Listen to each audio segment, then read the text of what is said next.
Hi friends, Misella here from Learn to Grow. I hope that you guys are enjoying your weekend. Great day today here in the Pacific Northwest. I've been working all day in the garden, so I got a lot of stuff done. Just some cleaning up and sowing some seeds.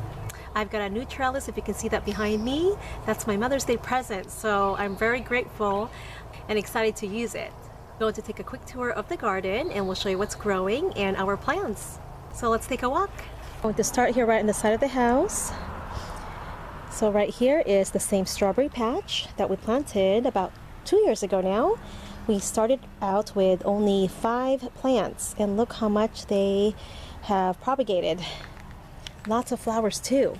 So hopefully we'll get lots of strawberries. Hopefully the birds don't get it first.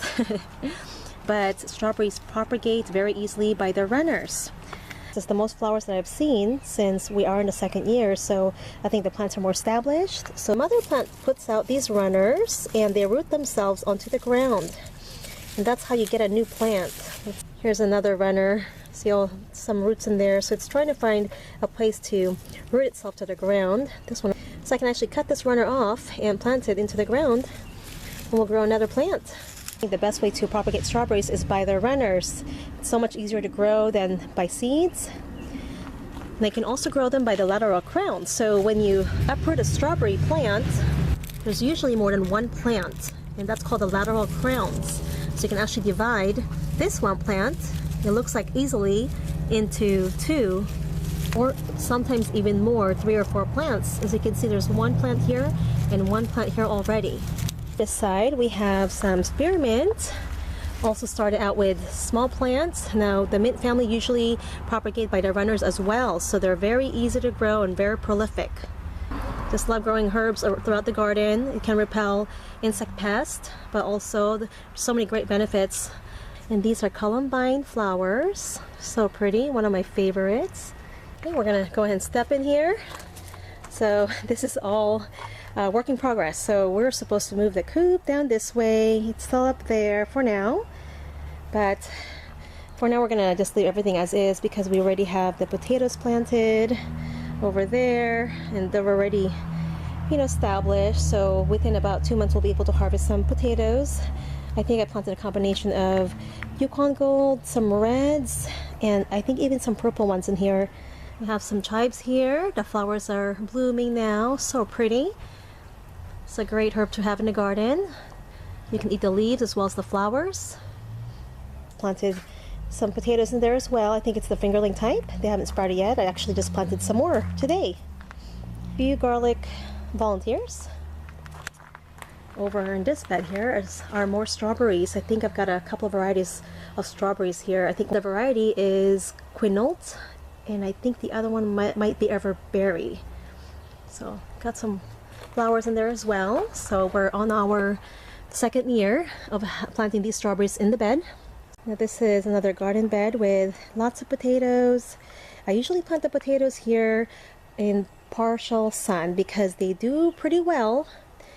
Even though they don't get full sun, we've gotten a lot of potato harvest here. So everything else in the back are going to be the other vegetables that need full sun or that prefer full sun. Also have some more garlic volunteers in this bed as well. I think I've got some German butterball planted here, as well as I think some purple potatoes. I generally space out the potatoes about 18 inches apart. Now there's 2 different types of potatoes. There's determinate and indeterminate types. I believe these are all indeterminate types, meaning that you need to hill them as they grow. So once your plant is about 6 inches tall, you want to start mulching. You can use grass clippings, compost. You want to start hilling right below the bottom leaves so that when the plant starts producing tubers or potatoes, the mulch or compost will cover them up, which will prevent them from turning green. You don't want to eat green potatoes. Green potatoes contain a poisonous alkaloid called solanine, enough to make you sick. Now if you're growing determinate type of potatoes like the Yukon Gold, the potatoes will grow beneath the initial potato that was planted, so there's no healing needed. Now we're towards the backyard. Got some garlic in this box. Lots of garlic, and they are doing well. Got some elephant garlic as well as soft neck and hard neck. I think some of the varieties are called rock and bowl. I mulched the bed with hay last fall when I planted the cloves, But as we get closer to harvest, so sometime in June, I'm going to be taking some of the mulch out, which will help with the curing process. So that way it does not retain a lot of moisture, so the bulbs don't rot in the ground. In the meantime, the mulch does help retain the moisture that the garlic needs right now. So we'll leave it as is for now, and sometimes around next month, about 3 to 4 weeks before our harvest, I usually take off the hay or the mulch. We planted the oriental peas along this row here. And on the back side, we have some faba beans sprouting. So the faba beans are a cousin of the pea family. Here's the rest of the garden. So we've got lots of herbs. This is the lemon balm. Look how much it's grown. These were just small cuttings that I planted last year. They are part of the mint family, so they do propagate prolifically. Great benefit to have in the garden. They repel mosquitoes, sure some other insect pests, but also has a lot of health benefits for us.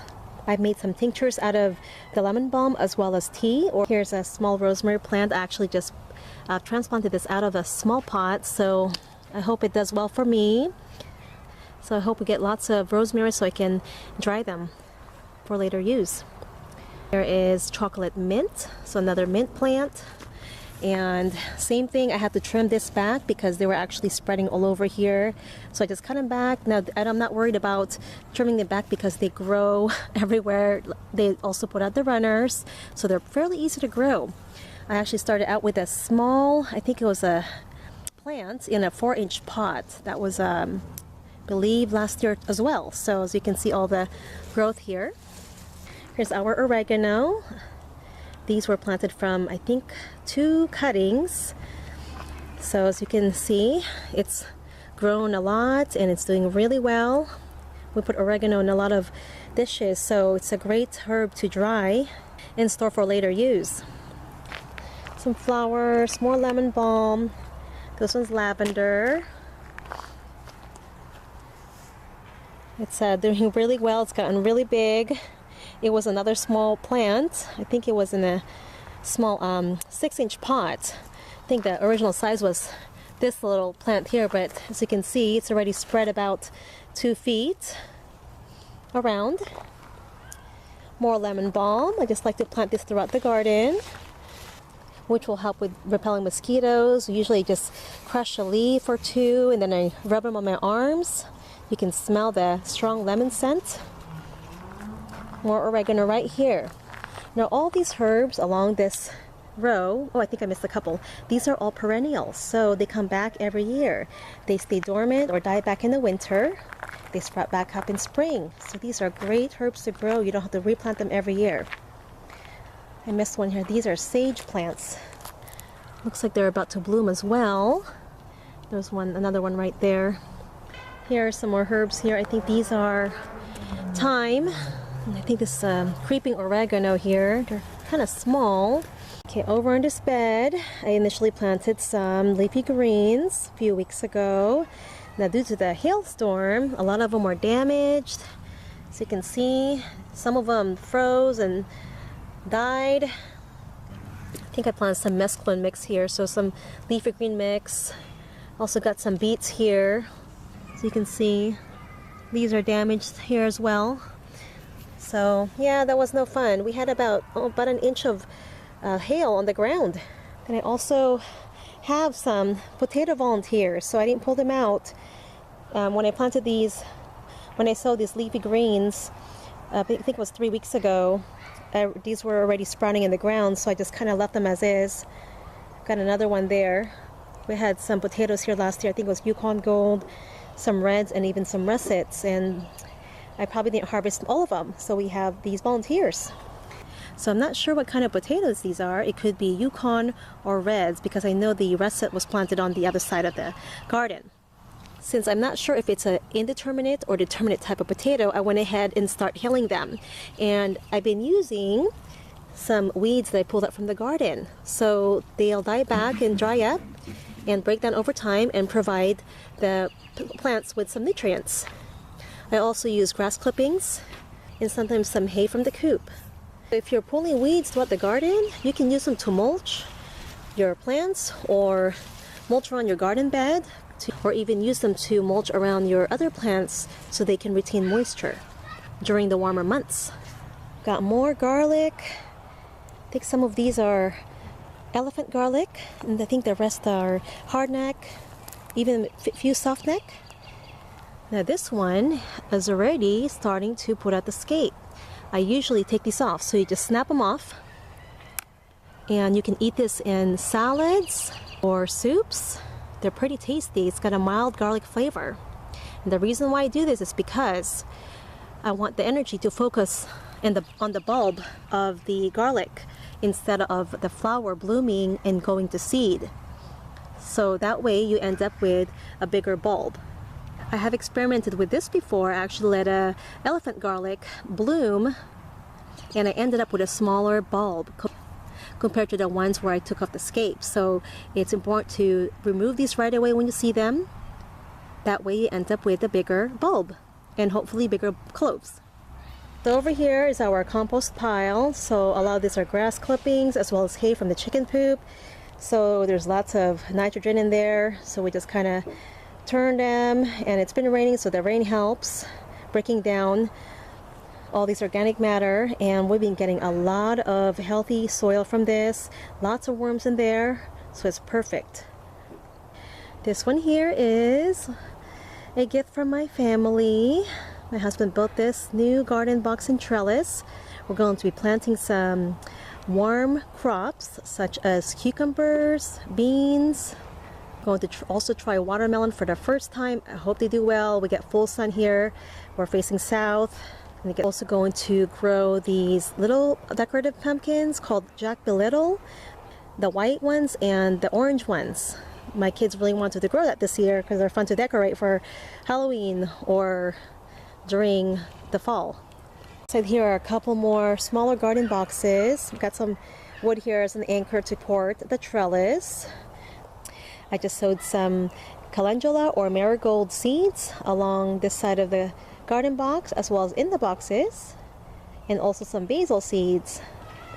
And those are both great to grow near your tomatoes and other vegetables because they repel lots of insects such as the tomato hornworm, aphids, and I think even some cabbage loopers or cabbage moths. So anyways, I'm going to be growing tomatoes along this row here. 1.5-inch post on both sides. So I'll be doing the same trellis I did last year.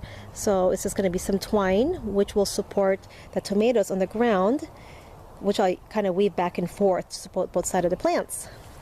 Well, I hope that you guys enjoyed this tour today. Thank you so much for joining me here in the garden. I hope that you guys are also having a great growing season.